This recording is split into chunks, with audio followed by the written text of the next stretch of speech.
I'm a lint picker. Okay, we're going to talk about, I'd like to ask you about the aspects of cueing, just an overview about what you do and the physical aspects of it. First, what kind of physical shape did you have to be in? Do you have to be in to do this?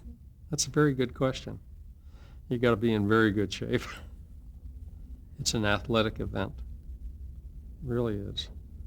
Because you're called upon to do it while you're moving.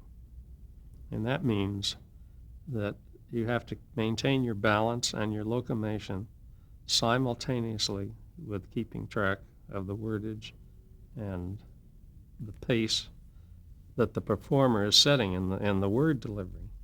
So all these things have to work together. So if you're in bad shape, you can't do that. And if you stay up too late at night, you can't do that. If you think you can have one more drink, you can't do that. If you think that you can get away with anything, you can't do that. Life is very demanding of you, and especially when you're in a job that calls for alertness and for something, for being on the ball all the time. The sound man can make a mistake. The boom man can dip in the picture, and maybe very few people will notice. Maybe he'll be a little too far away. He didn't hit the mark that he hit the last time, so it's not as easy for the mixer to get the same volume from the performer that's talking. And all this happens, and it can happen in front of 1,000 people, and they don't notice anything. But if something goes wrong with the cards, whap, everything happens, and it's you immediately. Now, how big are the cards? Depends on the Well, distances. what was the most your most used size card? Well, most cardboard is manufactured in certain sizes, and the size that we have tended to use the most of fluctuates a little bit. It depends upon the availability of the stock.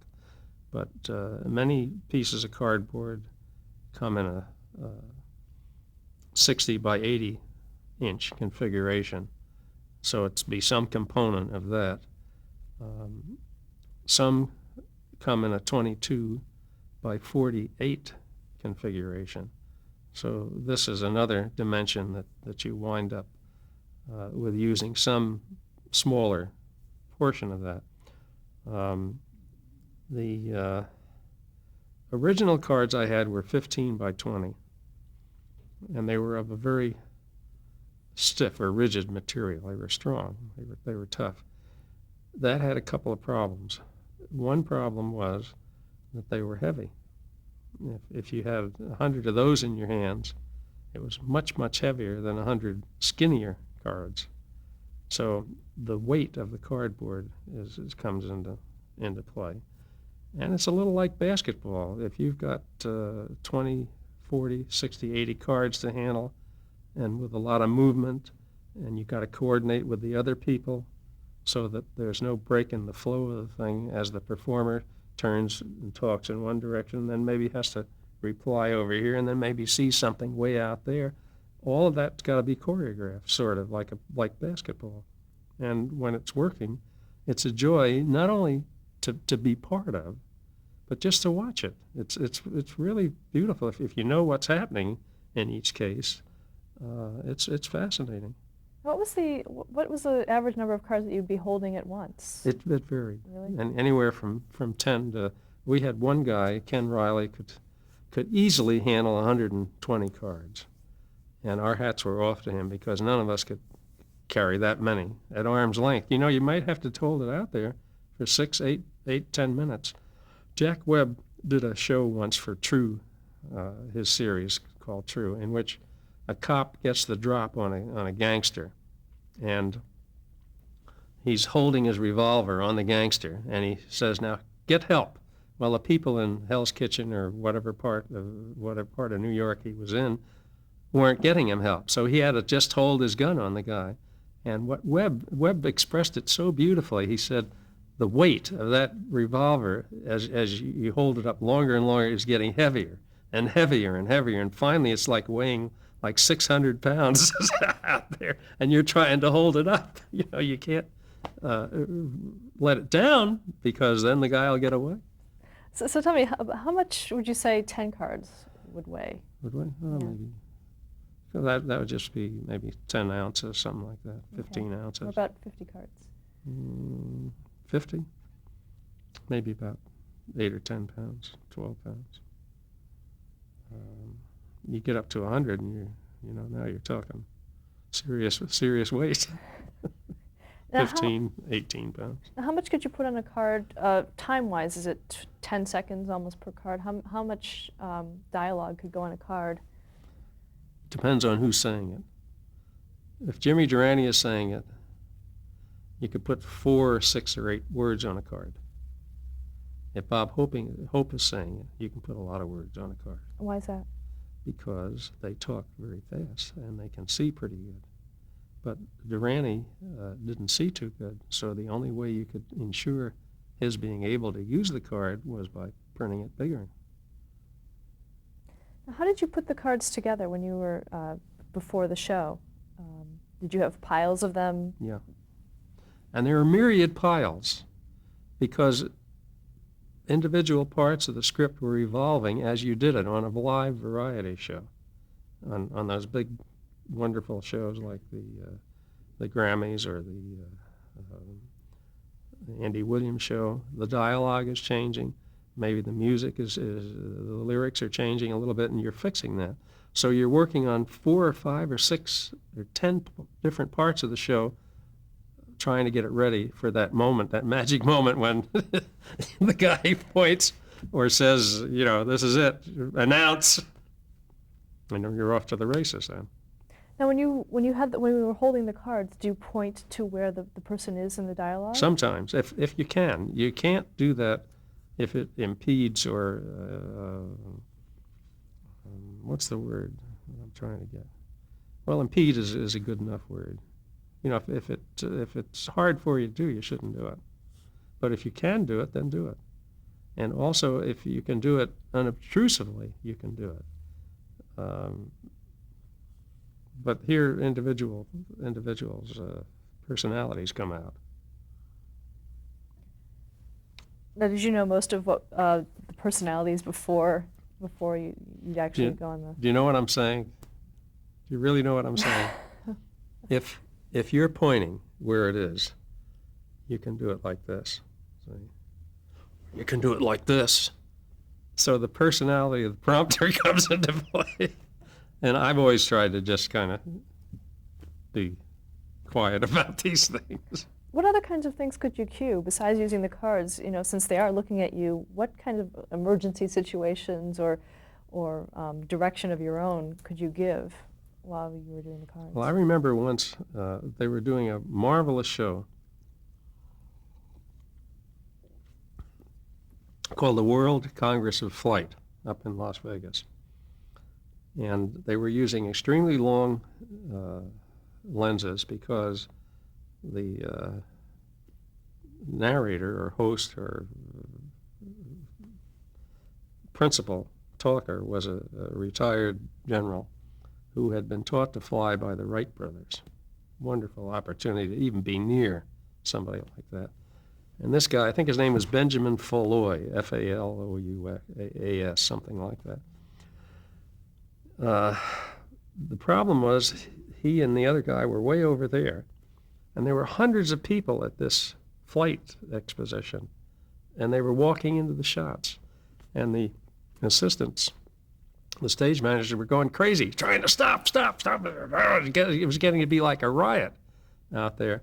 And I said, wait a second. They said, what do you mean? We got to go now. I said, just give me a second.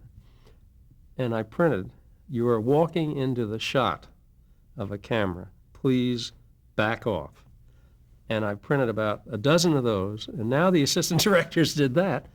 People, if you can explain to them what the problem is, you don't have to get exasperated at them. You don't have to get angry at them.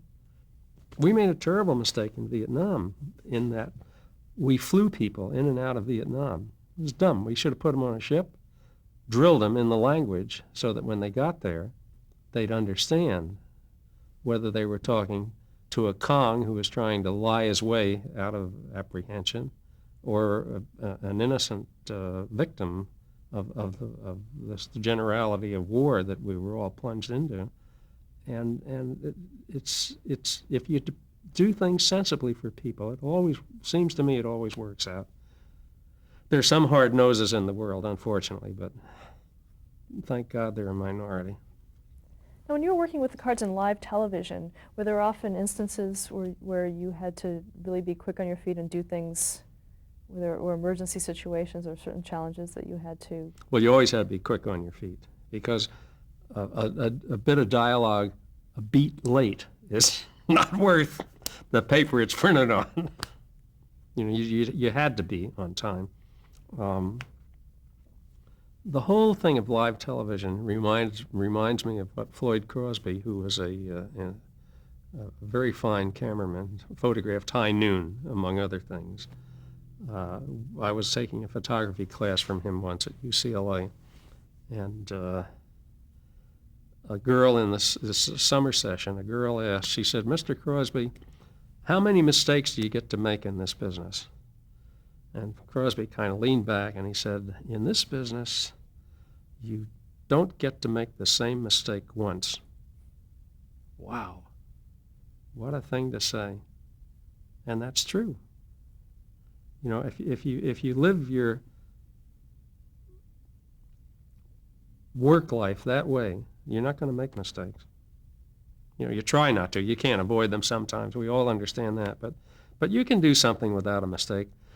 Sonny Vosberg, who worked with me on the first 3 or 4 years of television, when we were doing this and perfecting it and developing it into something, we once figured that we did not make a single error for a 3-year period, which means we didn't have a misspelling, we didn't have an omission, we didn't have any kind of error for that long, a flipping error, as we would call it. And that's what live television was. You could do it or you couldn't do it. And you were on test every day for whatever your job was. If you had aspirations to be an assistant director, then you could build towards that, and maybe you could do all the things that an assistant director can do. But meanwhile, do your own job right and see what develops out of it. And that's kind of the way I've lived, and I've always tried to do whatever people needed me to do, and I've tried to help out when I could. And I find that works. For me, that's. You said you didn't have a mistake in those first 3 years. What No, was the first mistake? We say, what was it? What was it? We yeah. never chronicled it. We just knew that we'd gone a long time. Sonny one day got his head up above the water, looked around and said, "We haven't had any mistakes here for a long time." How long? So we said, well, I don't remember. For 3 years, I don't think we had it. And I'm pretty sure that that's true. And I'll tell you another thing about those 3 years. In those days of television, the biggest shows, when possible, were done when? On holidays. So that meant that you did not have St. Patrick's Day, you did not have an Easter, you did not have a 4th of July, you did not have a Thanksgiving, you did not have a Christmas or a New Year's when you weren't working. You worked all holidays. Tell me, how long did it take you to perfect your system? Well, I'm still working on it. It was effective after about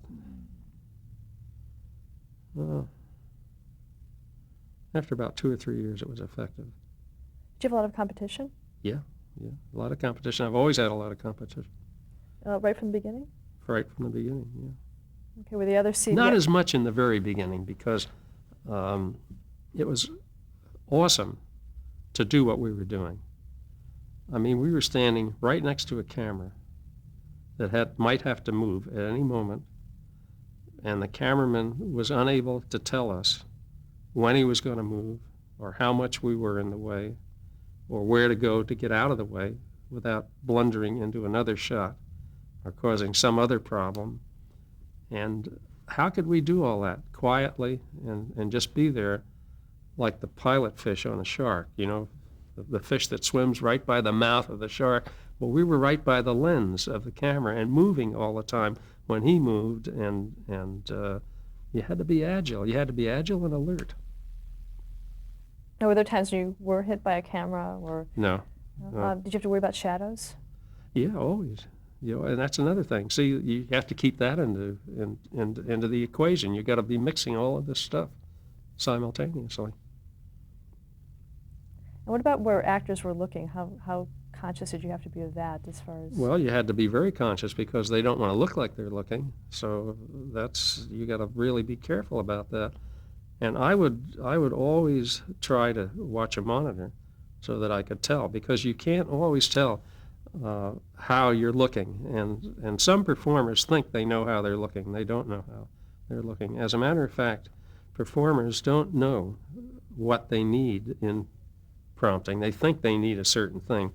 Sometimes because it's bigger, blacker printing, they think that's better for them. And whereas it isn't, what they need is a printing of a size and blackness that's adequate for them. And then the person doing the prompting can do all the movement that may be necessary for him to do, all the other things that may be necessary for him to do.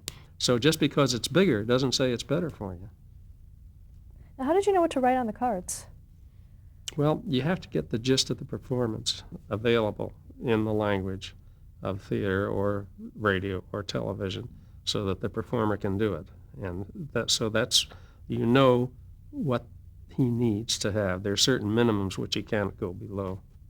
Now, did you use any kind of shorthand? Sometimes, yeah. I use shorthands, and they use a thing, it's somewhat in vogue even today, called keyword. It's like using presidential dots. It's like using royal emphasis.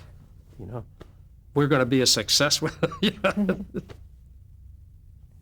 How did you decide what would go on the cards? Was it, did they ever did you do it during a dress rehearsal and then you might have to change something because the person didn't understand? When you do television at any time before it is either recorded or broadcast, you got to be prepared to change what you need to change, be it makeup, hair, in some cases performers, or language.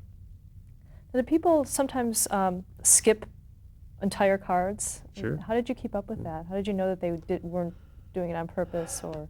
Well, you have to know all of that. And I can only tell you that that's something that you have to first have the ability to do it. Then you have to know when it's needed, and then you have to have the time and the position in which you can adjust to it to help them. Because if any of those parts are missing, you're both on your tuchus. How did you get your assignments? That's another interesting thing. I don't know who's choreographing the overall, but I find that if I don't screw around, I have enough cardboard, enough people, and enough ink to do the jobs. And where they all came from, I don't know.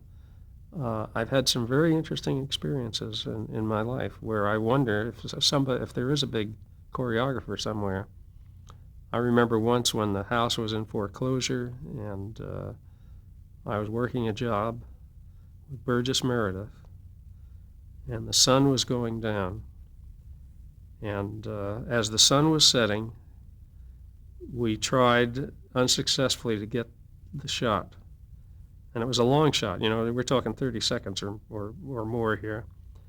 And we had a couple of runs at it, and it didn't work, and the sun was almost gone. And as the sun went down, we got it. So I figured that when I billed for it, what would I bill for? Well, I had a figure in my mind of the house going into foreclosure, so that's what I billed for. And the unit manager said, "What? What is this?" And I said, "How much is this commercial worth to you?" He said, "Well, you know." And I said, "You wouldn't have gotten it if I hadn't been here, right?" And he said, I said, "It just so happens that this is what's going to make everything work for me, just like I made everything work for you. Is that a deal?" He said, "All right, but you're a tough man." And he called me the last of the robber barons. So you had a company. In fact, you still have a company. Yeah. What is that called? Ad Libs. Ad Libs. And when did you start that? Oh, boy, that's a good question. It wasn't my first company. My first company was Placadography Service. And I didn't start that. Hal Canner started, and Seaman Jacobs. And this was on the Ed Wynn Show. They were happy that I was doing the things that I was for Wynn, and the show was getting on and off the air properly. And I looked up once and I saw the credits go by, and it said written by Hal Canner, Seaman Jacobs, Leo Solomon, Jessica Fox, or Frank Fox, and music by Lud Gluskin, art direction by Ken McClellan, and placadography by Barney McNulty. I said, "What is that?" So I took this Greek word that Hal Canner or Cy Jacobs had invented, and I said, "Could I use that?" They said, "Be our guest." So that was the first name of the company. And how many people did you have working with you? I had 2 or 3. Did you often have an assistant when you were Yeah. doing the cards? Yeah. And what did the assistant do? He tried to help where he could and handle the other direction. See, when 2 people are talking, I'd need a set of cards out there for me. You'd need a set for you. So there's at least 2 directions. Now, if you're talking to 3 people, it's conceivable that you would need 3 sets and 3 people. So it would depend on what you'd need. And I always tried to do it right. I always tried to have the right amount of people to do something. And I didn't think too much about anything other than getting the job done right. You've worked on a number of shows. I'd like to get into some of the shows that you worked on. The first one is Burns and Allen. Yeah. You also worked on the pilot on that show. Yeah. Can you talk a little about that? How did you get involved and what your duties were for that show? Well, on Burns and Allen, Burns was a wonderful master of comedy and timing, and the 2 of them together were really an unbeatable team, and it was just a pleasure to be there. And Gracie occasionally needed a little something, which I'd let her out for, and it was a great pleasure to work the show. And to this day, I remember one of his jokes was so great.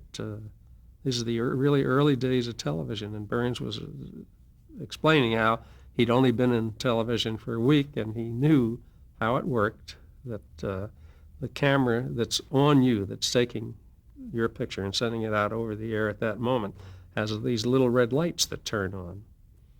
And he said, "I knew that you had to keep track of the little red lights. And as a matter of fact, last night, I followed the little red lights all the way out to Pomona." Now, since they didn't always use the cards, I guess, is that what you're saying? Yeah. How did you know when that they needed to use the cards? They have to tell you. Okay, but you were on the show Yeah, whether or not yeah. they needed them or not. There are some cases where they don't know. Now, a gentleman was working we were on location at the City Hall in Los Angeles late at night on a sequence of Murder, She Wrote. And it was a newsman who was at the scene of this area, this courtroom or whatever it was, who had a 10-second thing to do. Now, take my word for it. 10 seconds straight into the camera is the toughest thing in the world to do. That kind of thing, disconnected from anything else. And it can be very, very difficult. So I just stayed on this one night after we were released. And the AD came over to me and said, Barney, you've been released. I said, okay, but I just think I should stay.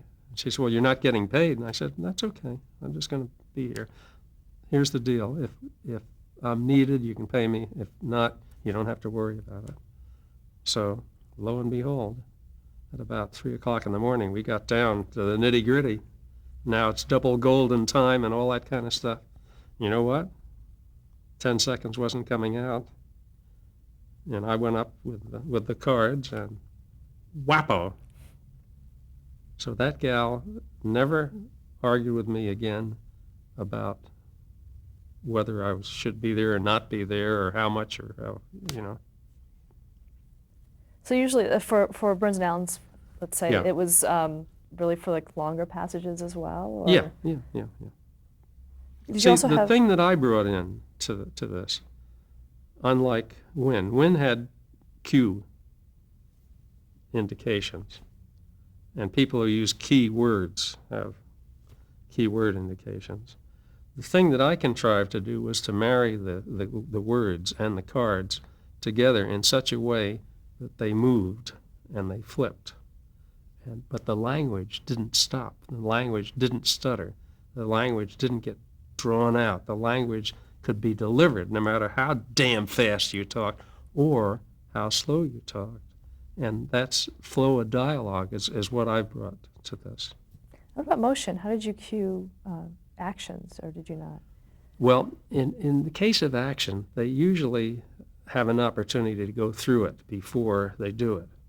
So I could indicate that, that action was occurring at this point. Like if there's a place where you get a pie in the face, I'd say pie, and I'd put it in a different color so that it stood out from dialogue and didn't have anybody's name on it. Sometimes I put the name on it if the person needed that. But, that's something you find out as you go along, if they know who does the action. You also worked on the I Love Lucy pilot and show. Yeah. Did you start with them in That was 1950? great. Say again? You started with them in 1950? Yeah, Mm-hmm. yeah. Can you talk about the pilot a little bit, how you became involved in that? Yeah, I will. Okay.